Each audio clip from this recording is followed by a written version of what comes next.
Hey everyone, Joshua Kirk here with you once again. Now it's time for episode 150. I think this is 155 of Album of the Day. I think I'm right there.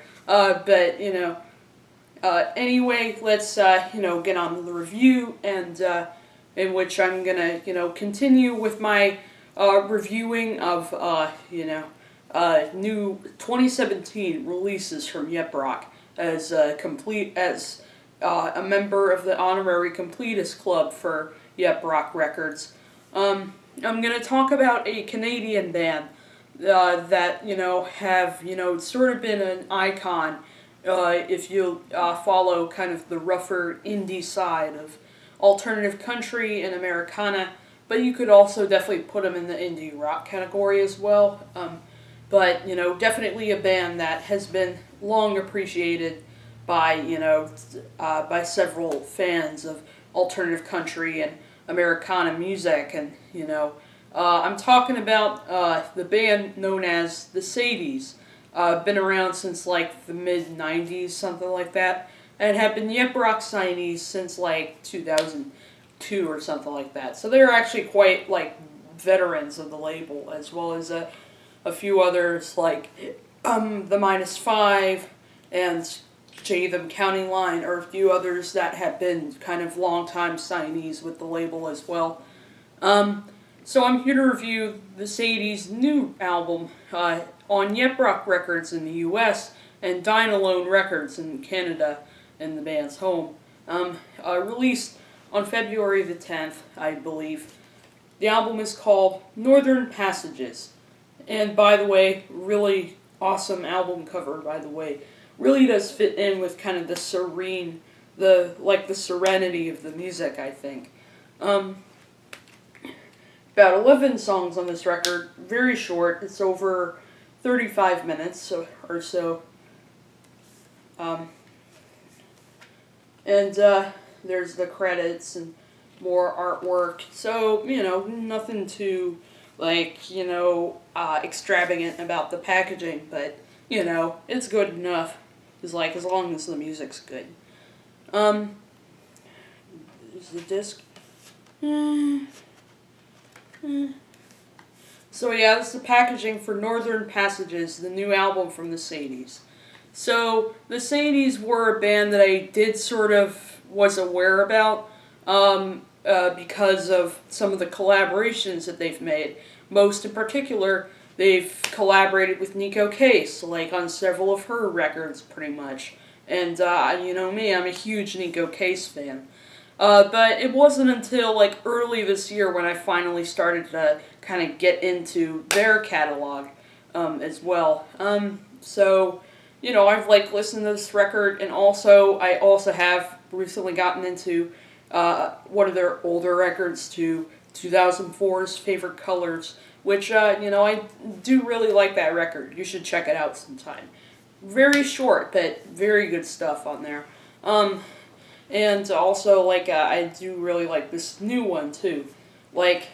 This is, I could tell from listening to this album now, after finally getting into their older work, that I can see how well this band has really aged over time, because most artists don't really age that well, meaning, their older records are really strong, but their later records are really kind of lackluster and, just don't really have any purpose to them. There are quite a few bands that have done that, but the Sadies are definitely not one of them. Not one of them. In fact, I think they've actually gotten better over time, actually. This record is just very consistent from front to back. Wonderful songwriting, beautiful instrumentation and melodies. The harmonies are great, and let's get right into the album, which it opens up beautifully with the song Riverview Fog, which is a really nice ballad with kind of a finger-picked acoustic guitar melody that plays throughout the song that just definitely is bound to just sort of suck you right into the music and, just right off the bat pretty much. And then coming in, they're very beautiful voices. And like the lyrics I sort of hear the lyrics seem to deal with kind of, a friend that, has kind of known them for a long time, but now is kind of pursuing kind of a different path in life, pretty much. But like the protagonist in the song is sort of telling him, hello, I'm still here, and I didn't mean to wake you or, try to interrupt you, but just I want to let you know that you're still on my mind with no curse of time, which is like one of the best lines on the song.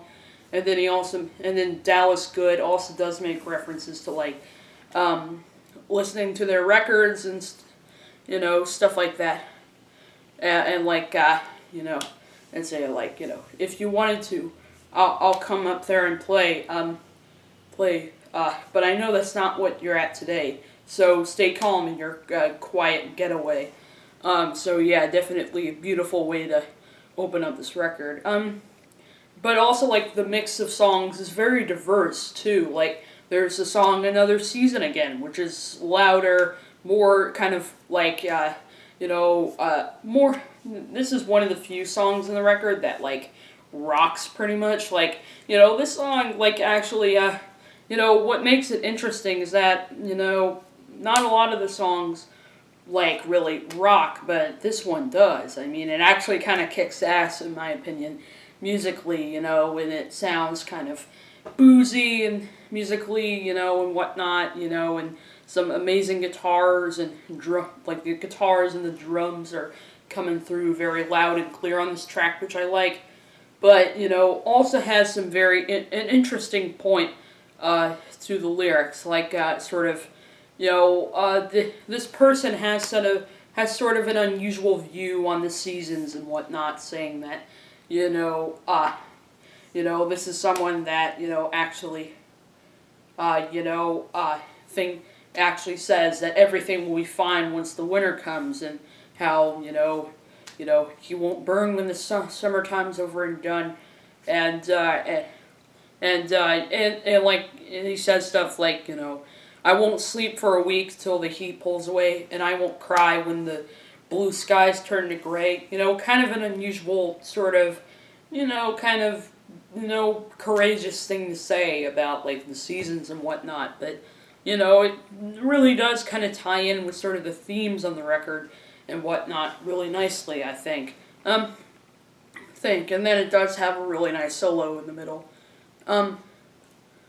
Low in the middle. The song "There Are No Words," is one of the more kind of personal songs, kind of about like sort of this like the protagonist in the song seems to sort of be in a phase where he's just not really himself necessarily, and he kind of and he's tired of like and he's just tired of all his ambitions just being nothing more than just superstitions, and and being like addiction and stuff like that. Yeah, and talking about his family and friends don't need that, and he just needs to dissolve, or he can't dissolve pretty much. But it also is possible he seems to be kind of mourning the loss of a friend he must have lost, with the final line, I'll be so sorry for your loss, but right now there are no words. And some amazing guitar playing and drumming on the song. It's very twangy and whatnot, and it does close out with a really beautiful acoustic outro as well. That's like that's like slower, and where it does crank out pretty nice finger picked electric guitar at the end. Pretty much. This band is also known for some big time collaborations. And I don't mean big time like collaborating with popular artists, but rather collaborating with some very well appreciated names in the indie alternative country Americana umbrella, including Nico Case, as well as there's actually an awesome track on their album Favorite Colors with Robin Hitchcock on lead vocals. But on this record we have Kurt Vile providing lead vocals onto the song It's Easy Like Walkin', and definitely one of my favorite songs on the record. I mean, Kurt really added something to the song that without his voice it would just lack. He really added a lot to the song, and this is definitely considered kind of a collaborative effort, since the Dallas and Travis do sing backup vocals on here, but also for the most part it's Kurt doing those vocals on that song. And I like how this song sort of is him sort of reflecting on kind of his friendship with the band, and and how he's become so close to them, to the point where it just feels like it's like easy, like just planting one foot in front of the other. And it does have a really nice hook. And it does, and I love the hook on this track. Incredibly catchy. With the kind of with the electric guitar that sounds like it's got kind of a psychedelic Leslie effect on it. And just a great track. The Element song is a track that has kind of a medieval sort of grand sort of vibe to it. Musically a little bit, with kind of the military-esque drumming on the song, and and also I do really like, kind of the balance of the acoustic and electric guitars, creating some really nice textures on the song. And the song definitely, the song definitely does have kind of a, grand vibe to it, lyrically as well, and it also does sort of have some important kind of, messages to it, including the second verse of don't ever shoot the messenger,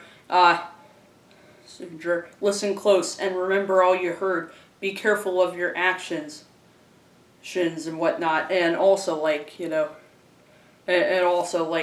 just remember that you'll be buried by the weight of your own words. Just some very haunting lyrics on the song that I do really like as well. But it definitely also has a very positive message, you must forgive and not forget, and stuff like that.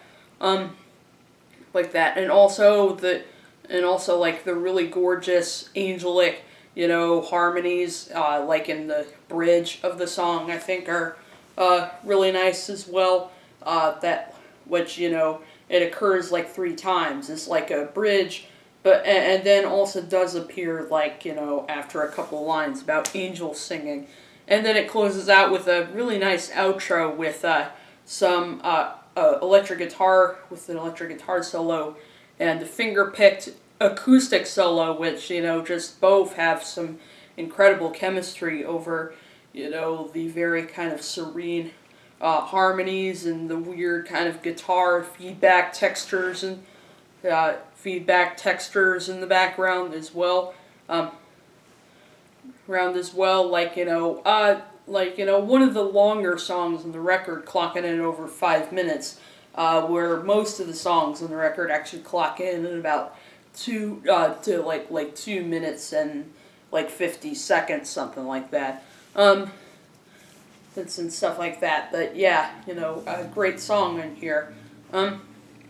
Travis Good does come through with some really great compositions on here, like the song Through Strange Eyes, which, is one that, is kind of, from the title you can see it's kind of a song about just, how, you may see through the devil's eyes, but yet it seems a little more clear that way, strangely, and you're just kind of in a moment where you just kind of strangely pray you find a place without love, pretty much. And just kind of wishing what it was like to be you, pretty much. Which pairs really nicely over the folky guitars and drums that sound as if they're played with brushes and stuff like that. The song As Above, So Below, I think is a, pretty good song too. Like, I do really like the lyrics on the song. Musically it does sound pretty good, but, I do feel that my one issue with this track is that, it is maybe a little too short for me, even though it did close out with a really good solo at the end. But then there's the song Questions I've Never Asked, which, was also, a great song too. I like kind of the, sort of, kind of left field kind of, musical structure of the song. I like how the song is kind of an Abbey Road inspired musical structure to it. Like, it starts out all, folky and whatnot, but then eventually, it gets faster and then just closes out and just, an intro where, they really do kind of rock the hell out, pretty much. And also, like, there's some great lyrics on here, and I like how it kind of follows up, as above, so below, kind of, with, sort of coming up where the opening line on the song is kind of a, summary of, kind of what he's going through. Like, I wish you could see what's left of me. For me, pretty much, and definitely one of the highlights on the record for me. The song God Bless the Infidels is probably the most kind of bona fide country tinged song on the entire record. I mean, it's got like some bluegrass string band kind of instrumentation, like fiddle, mandolin, and banjo. Musically it does sound like a very fun, cheeky kind of bluegrass number, which I like. But lyrically, it's probably, I think, in my opinion, actually the darkest song on the record lyrically. I mean, just kind of a scathing overview of, like, people, being super religious and, believing in God and whatnot. It's, religion, unfortunately, is something that has kind of caused, like, hasn't really caused as much, peace with society, but rather more bloodshed and, tears and whatnot. Like making very vivid imagery references to, like, like Christians, killing witches and, and burning them on a stake and whatnot. So it's got kind of some folkloristic references in there. There pretty much, but it definitely does come off as definitely also very cautionary and actually a pretty smart message too. Like, and the chorus says, like, just God bless the infidels and, Satan stay away. And also it does have some really nice 3-part harmonies. The third harmony being, Margaret Good, which apparently, the Good brothers, Dallas and Travis, apparently their family is a very musical family too. So like in the liner notes for some of the records, you'll see like Brian Good, Bruce Good, and Margaret Good in the liner notes for some of their records, pretty much. The song The Good Years is definitely a really nice ballad, sort of, showing off the band's, like, very, showing off the band's skills as storytellers, pretty much. And in this case, Dallas Good's skills of storytelling, pretty much. Sort of, talking about sort of a woman whose husband has recently passed away. But, like, apparently, her husband was not a very nice person, and also kind of, treated her badly, because, like, he wasn't really there for her, enough, like, so, like, she doesn't really feel that close to him, pretty much, because, like, he's, been kind of a bit of an alcoholic and a drug addict as well. Addict, and also, like, and, she never really got the chance to ask him, like, why did you do this to me, and, stuff like that, and, she's sort of in this rough situation where she's, spreading her ashes, spreading her, ashes, pretty much, and, there's not one memory of him that he'd like to, that he'd like to keep, and, and how just, the good years were never meant to be. So it's definitely kind of on the more depressing note on the record, pretty much. But, really beautiful, full, and some nice kind of ethereal sort of guitar sounds. What's so interesting about the electric guitar sounds on this song is that it sounds like a pedal steel, but there was no pedal steel whatsoever on, this record or on that song. All it is just Travis Good showing off his sort of unique sort of, skills as a guitarist, and really kind of adding some diversity and color to his sounds, pretty much. And then it closes out with the really gorgeous, haunting instrumental piece, The Noise Museum, which opens up with some really beautiful, full finger-picked acoustic guitars, and, haunting, bowed, upright bass, before eventually transitioning and kind of to a backwoods psychedelia kind of ballad, pretty much. Ballad with just, some really beautiful, incredible melodic, guitar playing from Travis Good, Good over some really nice drumming, and, very, and serene psychedelic keyboards, and like ghost-like harmonies that kind of soar over everything. Yeah, it's definitely a very gorgeous way to kind of end off the record, pretty much. This way to end off the record. So if you enjoy some of their instrumental pieces, like, I think this song is actually pretty reminiscent of some of the instrumental pieces off of the Favorite Colors records, like The Curdle Journey or The Iceberg, and I love it. So yeah, this is a great album. Like, like I said, most bands don't really age that well. However, the Sadies do. Like, these do, pretty much. You're pretty much getting the impression that this one, along with the Favorite Colors record, are like the only ones that I'm really familiar with at the moment. But I'll have to check out more of their catalog, because, I can tell that they're just a really talented, very just, genuine group of guys, pretty much. Like, the other couple members in the band, by the way, are Mike Belitsky on drums and Sean Dean on upright bass. And of course, like, Dallas and Travis Good both sing and write and play guitar together. Yeah. So yeah, I'm definitely gonna give this album an 8 out of 10. And yeah, this record is definitely bound to go down as one of my favorite records of the year when I do my top 50 albums at the end of the year, probably.